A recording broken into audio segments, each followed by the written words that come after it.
అధ్యక్ష గౌరవ సభ్యులు చెప్పినట్లు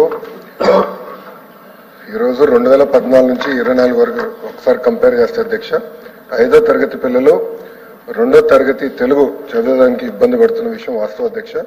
2014 57% మంది పిల్లలు చదవగలితే అది 37.5% పడిపోయింది అధ్యక్ష. ఇది నేను చెప్తాను కాదు, ఏసర్ రిపోర్ట్ 2024 చెప్పింది. ఇంకో పక్కన 8వ తరగతి పిల్లలు 2వ తరగతి తెలుగు చదవగలుగుతారా అంటే 2014లో సుమారుగా 80% ఉంటే 2024 వచ్చగల 53%కి పడిపోయింది. అంతేకాకుండా 85% మంది పిల్లలు 3వ తరగతి పిల్లలు కనీసం 2వ తరగతి టెక్స్ట్ బుక్ చదవలేకపోతున్నారు.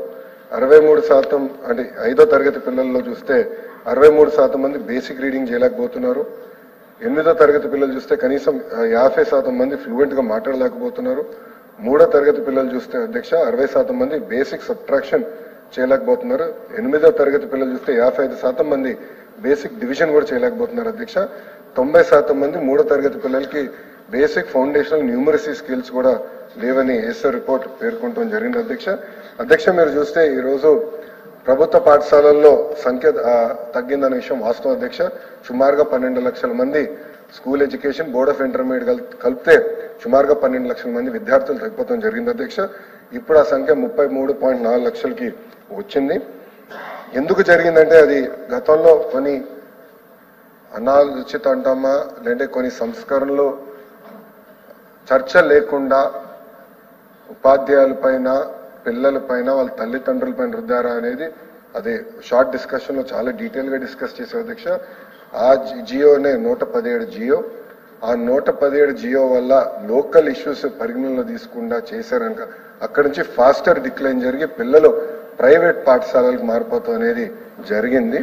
సో ఇప్పుడు మన ప్రభుత్వం అంటే కూటమి ప్రభుత్వ అధికారంలోకి వచ్చిన తర్వాత నాణ్యత పెంచేదానికి 2-3 అంటే ఒక దాదాపు 10-15 సంస్కరణలు తీసుకున్నా. దాంట్లో ప్రధానమైన సంస్కరణలు అధ్యక్ష నేను బలంగా నమ్మేది ఉపాధ్యాయుల ట్రాన్స్ఫర్ లో రాజకీయ నాయకులు జోక్యం ఉండకూడదు. అవుట్కమ్ బేస్డ్ జరగాలనే దానికి మన కేబినెట్ లో కూడా టీచర్ ట్రాన్స్ఫర్ యాక్ట్ అదే ఒప్పందం వచ్చింది, అదే పాస్ చేశాము. ఇప్పుడు అసెంబ్లీకి వస్తుంది అధ్యక్ష. ఈరోజు అసెంబ్లీలో ఉంది, రేపు కౌన్సిల్కి వస్తుంది అధ్యక్ష. అది ఫస్ట్ బిల్డింగ్ బ్లాక్. అదే కాకుండా అధ్యక్ష టెక్నాలజీతో జోడించి అంటే ఇప్పుడు ఉపాధ్యాయులు కూడా ఒక 45 నిమిషాలు పాఠాలు చెప్పిన తర్వాత కంపల్సరీగా ఒక 60 సెకండ్ వీడియో ప్లే చేసి ఆ పాఠాన్ని సమ్మప్ చేసే విధంగా ఆ పాఠాలని సమ్మప్ చేసే విధంగా ఆ వీడియో ప్లే చేసి దాని తర్వాత క్లిక్కర్ టెక్నాలజీ ద్వారా పిల్లలకి అర్థమైందా అవలేదా అనేది కూడా తెలుసుకుని అక్కడి నుంచి ప్రిస్క్రిప్టివ్ హోంవర్క్ అంటే ఈ రోజు ఇక్కడ చూస్తే నారాయణ సార్కి ఒక హోంవర్క్ వస్తుంది, లోకేష్కి ఒక హోంవర్క్ వస్తుంది. అంటే ఆయనకున్న సబ్జెక్ట్ స్ట్రెంత్ వేరేది ఉంటుంది, నాకున్న సబ్జెక్ట్ స్ట్రెంత్ వేరేది. అది ప్రిస్క్రిప్టివ్ హోంవర్క్ వాళ్ళనేది ఒక లక్ష్యంగా పెట్టుకుని అది కూడా చేస్తున్నాం. పేరెంట్ టీచర్ మీటింగ్ కూడా మెగా పేరెంట్ టీచర్ మీటింగ్ పోయిన సంవత్సరం ఏర్పాటు చేసాం అధ్యక్ష. వచ్చే అకాడమిక్ ఇయర్ లో 2 సార్లు ఏర్పాటు కూడా చేస్తాం. రిపోర్ట్ కార్డు కూడా అంటే తల్లిదండ్రులకి ఉపాధ్యాయులకి పిల్లల మధ్యలో ఇంటరాక్షన్ ఉండాలని చెప్పి అద్భుతమైన రిపోర్ట్ కార్డు కూడా ఏర్పాటు చేశాం, అది చేస్తున్నాం. ఇంకో పక్కన మోడల్ ప్రైమరీ స్కూల్ కాన్సెప్ట్ తీసుకొచ్చి 60 మంది పిల్లల కన్నా ఎక్కువ ఉంటే అక్కడ కంపల్సరీ 1 క్లాస్ 1 టీచర్ ఇవ్వాలి, మెరుగైన నాణ్యమైన విద్య అందించాలి లక్ష్యంతో మన ప్రభుత్వం కృషి చేస్తుందని గౌరవ సభ్యులు తెలుపుకుంటున్నాను. అంతేకాకుండా అధ్యక్ష భారతదేశంలో ఏ రాష్ట్రం హామీ ఇవ్వని విధంగా మనం ఇస్తున్నాం అధ్యక్ష. గ్యారంటీడ్ ఎఫ్ఎల్ఎన్ గ్యారంటీడ్ చేస్తున్నాం, అది బాధ్యతగా మేము తీసుకుంటున్నాం.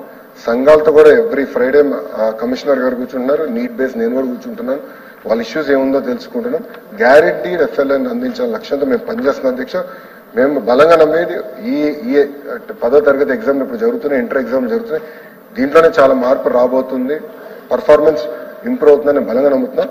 వచ్చే సంవత్సరంలో మీరు చూస్తే leaps and bounds outcomes improve చేసే బాధ్యత కూటమి ప్రభుత్వం తీసుకుంటుందని గౌరవ సభ్యులు తెలుపుతున్నారు.